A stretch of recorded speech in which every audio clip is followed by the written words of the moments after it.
Hey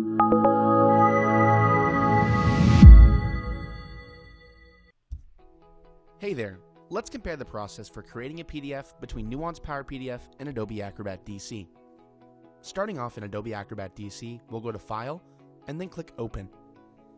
Now we'll change our view here to All Files, and then we can open up the document we want to convert. Now Acrobat will begin converting that into PDF. Now if we want to combine multiple files into a single PDF, we can also do that. We'll need to go up to File,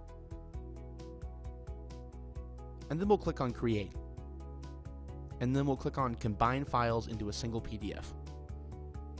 We'll click the button to Add Files, and then we'll select the documents that we want to merge into a single PDF document, and then press Open. Now we'll just click Combine, and Adobe Acrobat DC will combine all of these documents into a single PDF document.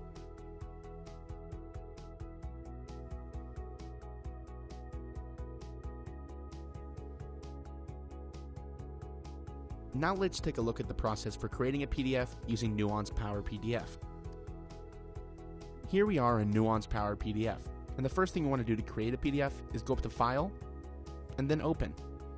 And here we can browse for any type of file that's available to be converted into a PDF document. So we'll select All Files for the view, and then we'll select the document we want to convert to PDF.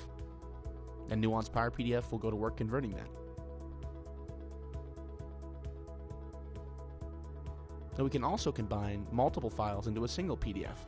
We can do that by clicking Combine Files underneath Create, and then we'll click Add to select the files we want to combine into a single PDF document.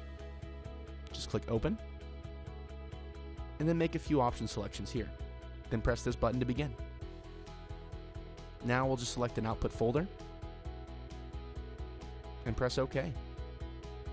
And after a few seconds, Power PDF will combine all of these documents into a single PDF document. It's that simple.